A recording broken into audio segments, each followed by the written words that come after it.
Graphs and networks is a little bit different. It's not so much formulas, it's more like definitions and understandings. So that works better for some people and that's trickier for some people. So whichever way that is, we're gonna get into it. So graphs and networks. To kind of simplify the confusion, graphs and networks, they're pretty much the same thing. I'll give you the slightly different definitions later, but they're pretty much just referring to the same thing. So this is an example of a graph or a network. So a network, graph, or diagram represents the connections between objects. So that's, in essence, the summary of what we're looking at. It represents the connections between objects. Here we can see that this line connects B and G, this line connects A and F, and it's comprised of edges and vertices. You can see the vertices are like the points, and the edges are the connections. So for example, this graph or network here, it could represent connections between friends, it could represent who knows who, it could represent trains connecting different towns. There's a number of different things they could represent. They could represent almost anything where there's connections between different things. So a graph refers to a structure formed with edges and vertices. So for example, this is vertex H, this is vertex A, this is an edge connecting those two vertices. So like I said, vertices are the points and the edges are the connections. And technically, a network refers to a graph in which the edges and vertices have some special meaning attached to them. So they're very similar definitions, so we use them interchangeably. So technically, if this did not have any meaning associated with it, technically it would be a graph. But if this represented connections between different towns, then it would be a network because it's got a special meaning associated with them. But again, we very much use them interchangeably because they're very similar definitions. So to practice applying that knowledge, how many vertices does this graph have? And remember, vertices are the number of points. And if you've counted them, A through H, you would have seen that there is 8. Question, how many edges? We can see that there's also 8. And you can also note that they don't all have to be straight. This one is a curved one, for example. So edges don't have to be straight. And another thing I'd love you to notice is that B and G are connected by 2 different edges, and that's called having multiple edges, when there's multiple edges connecting the same vertices. And finally, we have an edge that starts and ends on the same vertex, and that's called a loop. And that's, for example, what we have on vertex C here.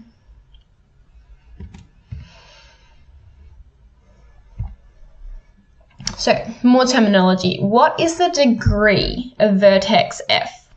And hint, remember that the degree is the number of edges that meet or leave the vertex. And that would be 2. If you can see here, we have, what do we have, F? We can see that there are 2 edges connected to vertex F, so it's got a degree of 2. What about the degree of A? You can see it's got 4 edges connected to it. What about the degrees of D and H? Well, it's actually 0. They're isolated vertices because they have no connections to any of the other vertices. And another thing that's really interesting is that C actually has a degree of 3 because it's got this edge here, but it also has a loop. And a loop actually adds 2 to the degree of a vertex. So it can be helpful to think of the degree as the number of different ways you can leave a vertex. So it's important to note that a loop adds 2 to the degree of the vertex. What about these ones here? So this one on the right is actually an example of a subgraph of the original graph. So what is a subgraph? It's essentially any graph you get when you remove edges and or vertices from the original graph. So some information is removed, but no new information is added. So it's part of a larger graph, but again, there's no new information in a subgraph. And so you can see that E was removed and all of its connected edges, and the loop on C, and both isolated vertices. So we can see that that information was taken away, that nothing new has been added. A simple graph has no loops and no multiple edges. And note that this is actually also a subgraph of our original graph. We've just had some parts taken out to make sure that there is no loops and no multiple edges. So we've turned it into a simple graph. A complete graph is where every vertex is connected to every other one. You can see that here our 2 vertices are both connected. Here all 3 vertices are all connected to each other. All 4 are connected and all 5 are connected here. And another interesting thing to note is that all complete graphs have n bracket n take 1 divided by 2 edges. So that can be a helpful formula if you ever need to apply that in a question. So another type, we can also have weighted graphs. So that's when an edge has a weight associated with it or a number linked to each edge. And that number could represent a different thing depending on the graph. It could represent the number of liters that could flow through a pipe. It could represent the number of cars, of traffic that could pass through a certain area. It could indicate the road length in kilometers. These weights have a meaning or an association in the network. So we have an example of that here. You can see that this edge here has a weight of 5. This has an edge of 3. We're not told here what it means, but we can see that it does have weights.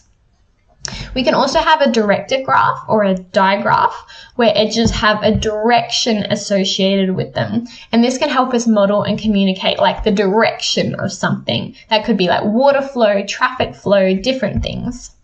And digraphs, so a graph with direction associated, can also be weighted. And edges in a directed graph are known as arcs, and the direction is shown by having an arrow on the arc. So here you can see that there is a one-way connection from G to B, but we also have a one-way connection from B to G. You can see we have a one-way connection from A to C, but you actually can't get back to A. It's only a one-way direction. So that's interesting there as well. So let's have a talk about the adjacency matrix. So what is an adjacency matrix? An adjacency matrix would look something like this, except it would be filled in with numbers. And it is like a matrix, which you would have covered in year 11, that records how many edges connect each vertex. And note also as well that this is a connected graph because everything here is connected. We don't have any isolated vertices. And another quick thing I'll draw your attention to is what is an example of a bridge. That's some more terminology you might need to know. A bridge could be this one here, for example, this one here, for example, or this one here. Oh, not that one there, actually. Sorry, that's my mistake. That's not a bridge. But this is an example of a bridge, and this is an example of a bridge. And I'll leave it to you to think about why. So coming back to the adjacency matrix, it records how many edges connect each vertex. So let's think about the number of connections between A and A. Well, there's nothing that connects A to A. A to A is the same vertex and it doesn't have a loop, so there are 0 connections connecting A to A. What about connecting A and B? Well, I see one edge, so we have one connection between A and B. How many connections between A and C? 1. How many connections between A and D? Actually, no direct connections, so we have 0. And we can actually fill in the rest of the graph. Some interesting things that I'll draw your attention to here is the connections between B and D. Connections between B and D is represented here and here. You can see that it's 2. And that indicates again that we have our multiple edges there. You can also see that C connected to C has 1 because this is a loop there. So there is one connection between C and C, whereas none of our other vertices have a loop.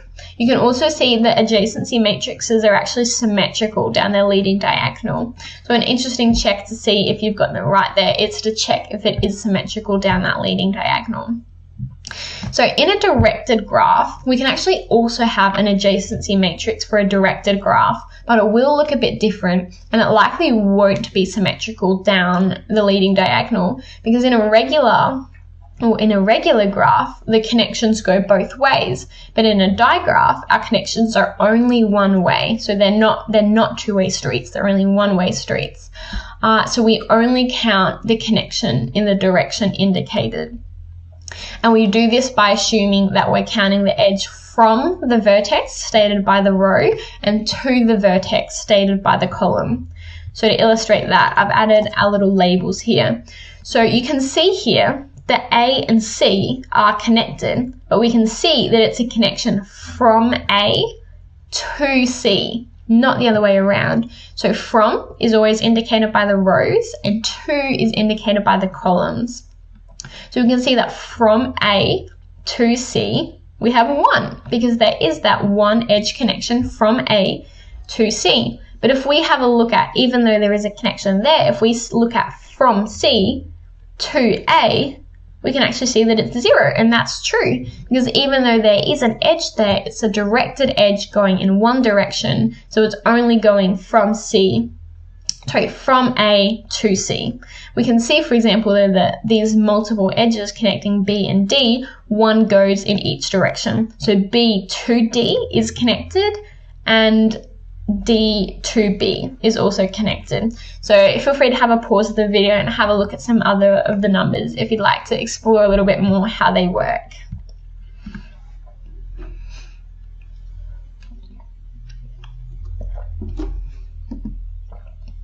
Alright, I'm going well for time.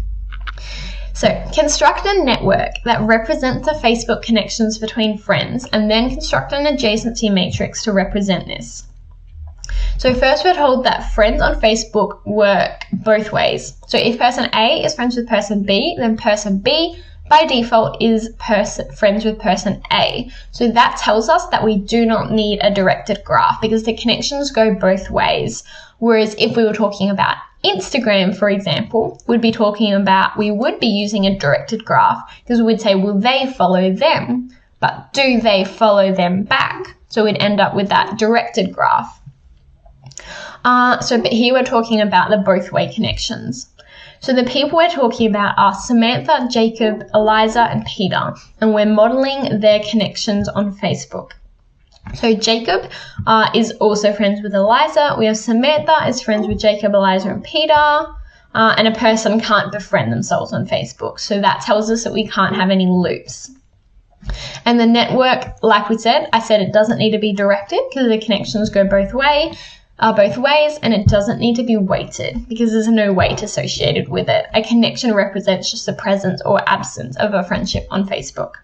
So how I'm going to draw this graph is I'm going to draw a vertex to represent each friend. One for Jacob, one for Eliza, one for Samantha, and one for Peter. And then I'm going to draw in edges to represent the connections between each friend.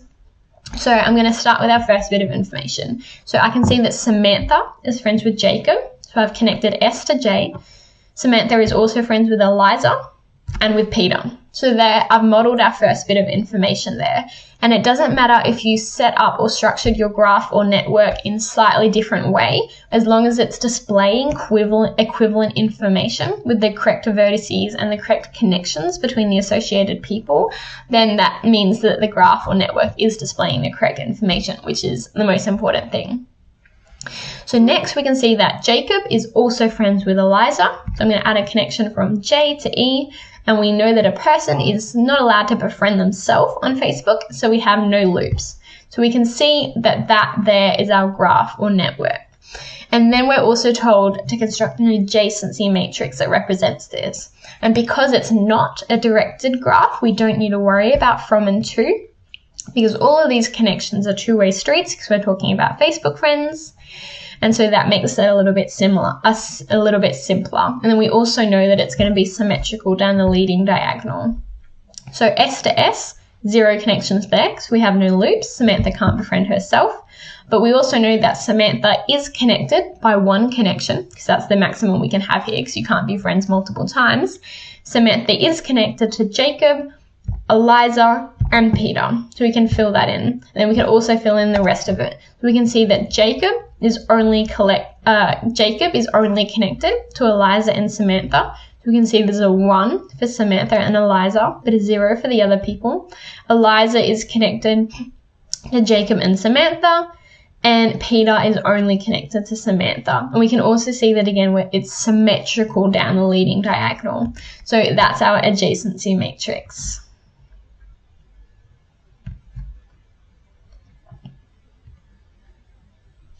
So identify the vertex that contains a loop.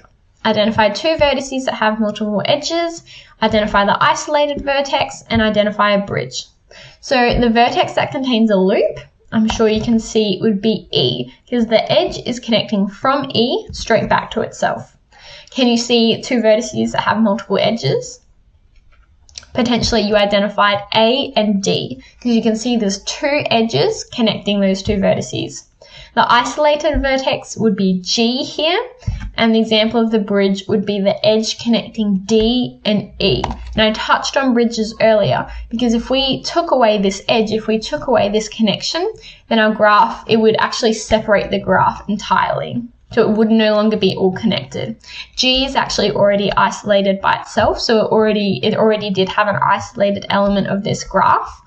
But if we did take away this bridge, we'd have those two separate areas again.